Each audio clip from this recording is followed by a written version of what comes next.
today's date is 7 June 2024. My name is Dennis Gale with the Americans in Wartime Experience. I've got the pleasure of sitting down with Brent Thompson here in Reading, Pennsylvania at the World War II weekend.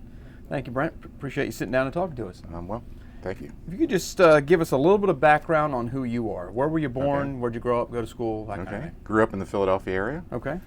Went to University of Delaware to be a nurse. Started working as a nurse in Children's Hospital in Philadelphia, pediatric nurse. But in 1986, I joined the Delaware National Guard as a flight nurse. Okay. Went through training, and I lived in Delaware, northern Delaware area at the time. Yeah. And then in 1990, got activated for Desert Shield. Yeah. So let's go back. Any other family members that were military? My father turned 18 in 1945. So they were still drafting then, and so he got, I think he joined the Merchant Marines actually, and he did that for the post-war period. Okay. And my mother's brother was a longtime Army. I see. Okay. So why did you elect to join the military? What prompted you? Well, my roommate in college had been a Vietnam veteran. He was just a few years older than me, and he had been a medic. Okay. And we were both nursing students. And so he was in the Delaware National Guard, and he was always talking to me about how fun it was. And then when I got to when I was in Delaware, I met somebody who worked there, and he said, "Oh, you should come and see what it's like." And I really liked it. I've always liked airplanes, and I liked being a nurse. And thought this was an opportunity to do something important for the country. Yeah. Why did you decide to go to nursing school? What prompted that? Well, I looked at. I was actually a biology major. I liked biology, and I had a roommate who was a biology major. And I realized after being with him that I wasn't cut out to be a biologist. I really liked something that involved people more. And we lived in a co-ed dorm, and the girl next door said, I think you'd make a good nurse. And this was the mid-'70s. Okay. So I didn't really think about that very much at that time. But the economy wasn't doing real well. Jobs were hard to find. And I thought, well, I'll give it a try. And if I don't like it, I'll switch the major. I'll give it a try for a year or two. Right. And if I don't like it, I'll leave. And that was close to 50 years ago now. Wow. So, yeah, I guess you like it. I just retired as a nurse. Okay.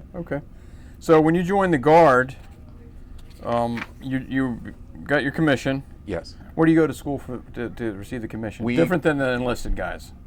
We went to an officer's basic for medical officers, which was at Shepherd Air Force Base in Wichita Falls. Okay. It was not very trying compared to what other people had to go through. How long is that? It was only a few weeks, and then I went to flight nursing school in San Antonio at Brooks Air Force Base. Now, what is a flight nurse? Flight nurse is responsible for taking patients who are mostly stabilized, bringing them from a forward area to a rearward area. Okay. And of varying lengths. Now, I was in a C-130, which was more short-term, short hops. And then later in the Gulf War, I also was trained to be in a 141 that was used for longer Atlantic trips. So they would go from Germany or England back to Washington, D.C. Okay. So you were on an airplane. Any special training that you needed for that? Oh, yeah. You have to learn how to operate in a noisy environment. It's cold. You can't hear anything. Like just learning how to take a blood pressure is a unique experience compared to something I'd never done before. Pressure differences, so things like using a ventilator and things have to be done differently. And just the whole act of ambulatory patients versus patients who are on a litter, getting them stacked in. So we had configured the C-130 so it could carry up to 100 patients. So. Wow. Okay. It was packed, if you had that many. Yeah. What about any other kind of training, like, should the plane go down or end up in enemy hands, that kind of thing? Yeah, there was a lot of survival training, that kind of thing? Yeah, there was a little bit of survival training. We had we had to practice ditching. There was a swimming pool. They had an airplane hovering over the pool. We had to get out, learn how to swim away from the plane, open up a life raft, get into a life raft. All kinds of emergencies, rapid decompression, how to respond to that. Fire, how to respond to a fire. We didn't get a parachute though. We never learned to jump. Because they said unless everybody on the plane has a parachute, nobody has a parachute. Right, and I guess the patients aren't going to have that Patients the ability to get wouldn't out of have the plane. one. Yeah. Although I was a little surprised when we actually got to the Gulf War and the pilots and all the crew up front did have parachutes. Wow. I always said if somebody comes back with a parachute and opens the door and says, I'm going to go get help, I was like, no, you're not. I'm going with you. Yeah. So you joined the Guard, the Delaware Guard? Delaware Air National Guard. Air National Guard. And then Saddam Hussein invades Kuwait. Right. How long after that do you get the call, hey, get ready? December of '90 is when I went. And is that when they notified you, or is that when you shipped Well, we kind of knew. I mean, our unit was actually mobilized in August of '90. We started sending people over. Oh, so right afterwards. Yeah, it was right away. And so they were sort of making a little toehold in Saudi Arabia. And then by December, things had been building. Yeah. And then I went over. Right. So I was staying in Riyadh at Escon Village. Yeah. What goes through your mind when this is happening? You know, I'm done all this training, I prepared for this, but now I'm actually going to go do it. I'm getting deployed to a war zone. Yeah, it was a little shocking. Yeah. You know, a lot of people, particularly in the mid-'80s, were joining the Guard thinking, well, we'll never be in a war. And so there was a lot of people who were very shocked and told, you know, there's a stop loss, you can't leave. I had a newborn. We adopted a little girl in February of '90. So I was mostly concerned about that, like what would my wife do with the baby if I'm going? Because when we were activated, we went from having we had a pink ID card that showed that you were in a reserve or guard unit, and then given a green one that said you were active duty, and the expiration date was indefinite. So that's not a good sign. No, so we were really kind of left wondering, like, how long is this going to be? Really didn't have any idea at the time. Wow.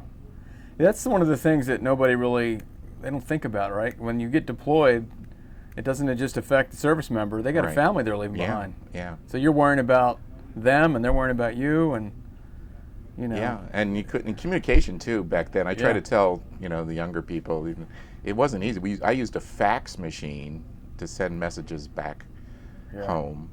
When I was in Saudi, there was actually a telephone. On Christmas, I was able to call my parents. Yeah. I was pretty lucky. Most people didn't have that much communication. Right. Later, when I was sent down to Oman, there were no telephones. Okay. And we used a Mars system to call a message back home. So on my anniversary, it was January 2nd. Late at night, I got in line to make a call back, and actually ended up scaring my wife more than because she gets this call saying, is this the wife of Captain Brent Thompson? And she's like, oh, she panicked. And then he just said he wanted to talk to you. But I couldn't tell her where I was or what I was doing or anything like that. Yeah. So the where was Saudi Arabia, right? Yeah. And you're there in December. So what are you doing until the war kicks off? Practicing. We just trained every day. We had to go through all those drills of loading patients because an aeromedical evacuation team is 2 nurses and 3 med techs. If you have a lot of patients, they'll double that to 4 nurses and 6 med techs. But if you have 100 people, that's still, a lot of people to take care of. So we just did training all the time, training for emergencies, talking about where, and then also we also did some missions. I mean, we weren't just sitting on the ground because there were still people getting hurt. Yeah. I had a guy who has had some cardiac issues. We flew him over to United Arab Emirates, where there was a fleet hospital, Okay. and they took care of him over there. Yeah. Wow. What are you doing for recreation? You're not training all the time, so. No. Saw Bob Hope. Okay. Bob Hope came, did one of his shows. It was kind of disappointing.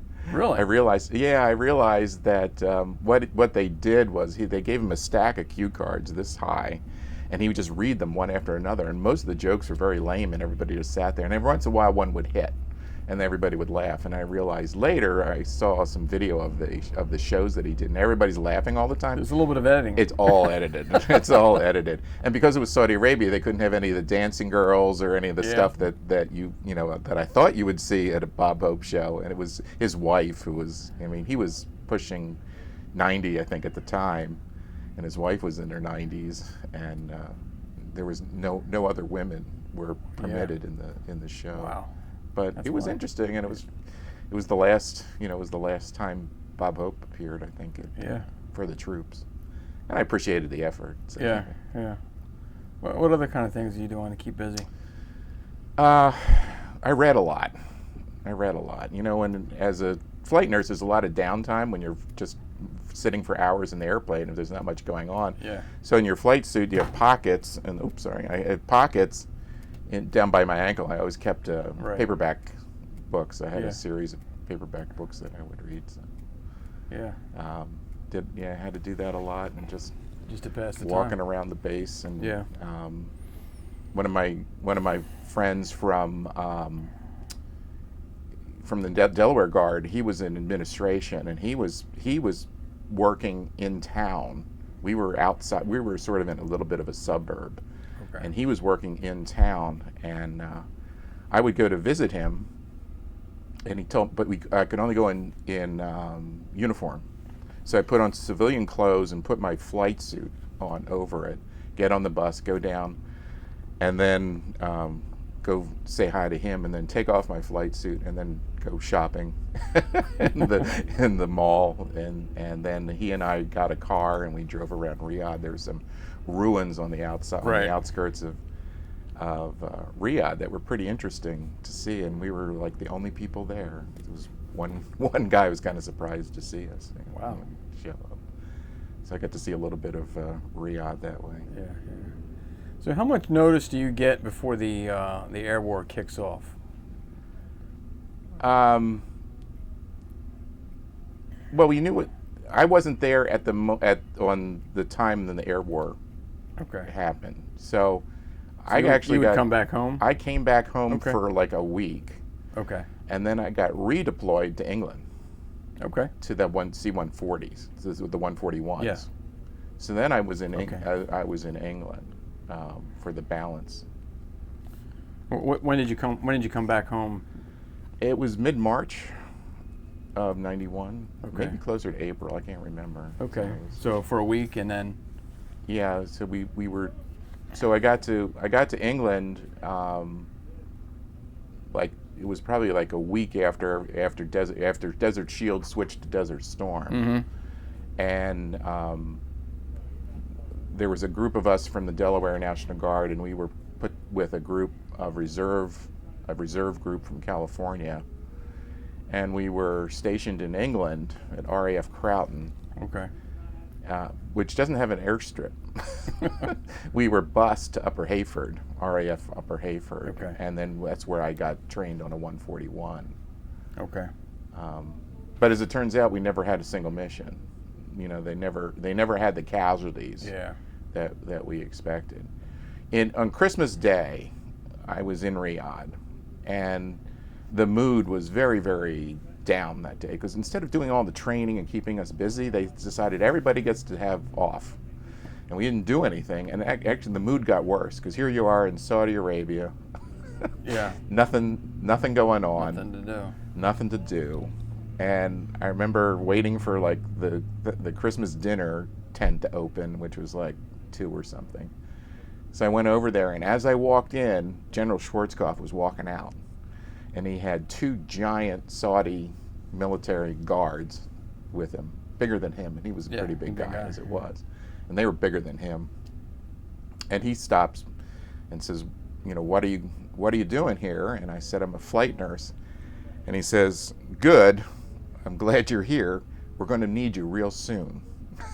I was like, oh, scared the Jesus out of me at that point, because you realized what they were planning was something, that we would have to move. They were telling us to prepare for moving thousands of patients a day. At that time. And so that was one of the reasons I was in England a month later, was so that we would be moving C-141s, which could hold even more patients than the C-130, and bring them back from England. They were telling us we'll fly full all the way over, unload the patients, and just turn around and come back. You will not step on the ground. You're just going to turn around and come back and get more. So where were you supposed to go? From England? Andrews. So the patients come from the desert? They were going to go from, they were going to be flown from Riyadh to either Germany or to England, where I was, and then from there to Andrews Air Force Base and probably some other bases too. And then the plan would be you guys right back over? We would just keep doing deadhead back over and turn around and load and just do it again. Is there any difference on how you guys do business on a C-130 as opposed to a C-141? Or is it basically the same? It's basically the same. It's just a whole lot more room in a 141. Right. A little higher ceilings. Yeah. C-130 is a little more compact inside. Yeah. So you guys, for the balance of the time you were there, you're just training, preparing for what they thought would be a lot, and ended up thankfully not being very many. So how long are you there in England? Till March. So that was from January until March of '91, and then everything was over, and they sent us home. Okay. When they took us to Upper Hayford, and there was some chartered 747s there waiting to take us back. So I flew back into Philadelphia airport, and somebody got word to my parents that I was coming back, and they were there when I got off the plane, which was pretty exciting. That's pretty exciting, yeah. Yeah. A little bit of relief, I guess, that it didn't turn out to be something more, and so I was glad I was able to do it, and I was happy to have served. Yeah. How long were you in the Guard? Well, I joined in '86. I stopped flying in '94, and then stayed inactive until 2005. Gotcha. Ever keep in touch with anybody that We have my Guard unit. Nice thing about the Air Guard is that you work and you train together with the enlisted, who are your med techs, and the officers, and you live together, work together, and so we still have reunions pretty regularly, because everybody's coming from the same area. They're all in the Newcastle County, Delaware area, so it's very easy, kind of easy for a lot of us to get together at times. So every few years we had one. Yeah. Our first sergeant died late last year, and we had a big funeral for him. You look back on your time in the Guard, especially your time deployed. What do you remember most about that? Remember most? Is there anything that sticks out or stands out about your time? To me, it was like you were a little cog in this big machine, and you just couldn't believe all that was going on around you, and all the logistics of it, and getting, for a while I was down in Oman. I went from Riyadh after Christmas and down to Oman. And that was sort of at the end of the line down there, and it was funny going from Riyadh, where they kind of had everything, down to Oman, where there wasn't much at all, and it was a British base. Right. So I was just amazed that we were all part of this. There was a lot of cynicism, like why we were there. It's like, I guess we're here to protect the oil. Right. But I think, I was there as a nurse. I was there to help.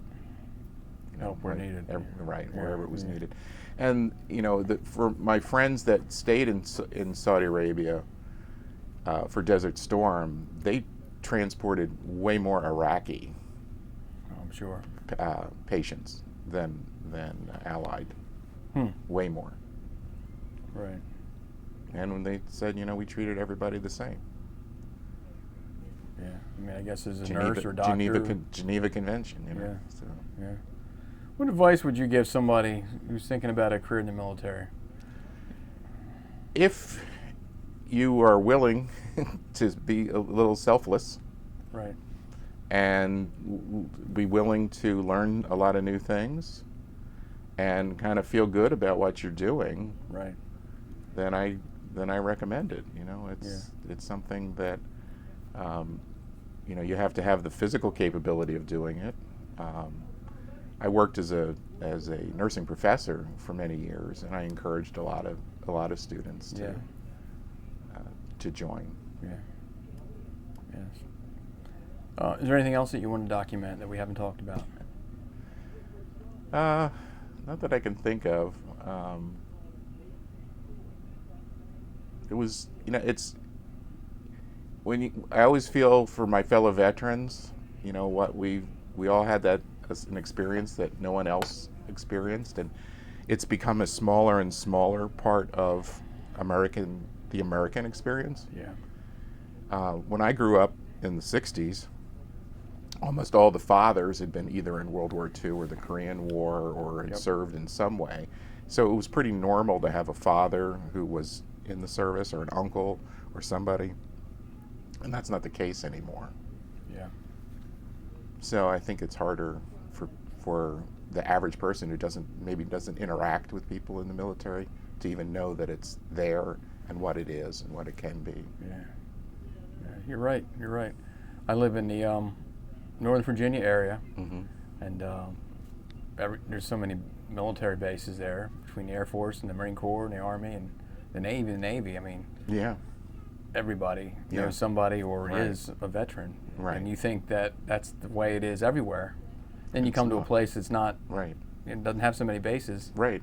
And there's a lot fewer bases now than there was in 1986 when I joined. We used to fly on weekends to different bases, and most of them are gone now. Yeah, you're right. Well, on behalf of the Americans in Wartime Experience, thank you for sitting down and sharing your story. You're very welcome. More importantly, thank you for your service. Well, thank you very much. You're welcome. Thank you.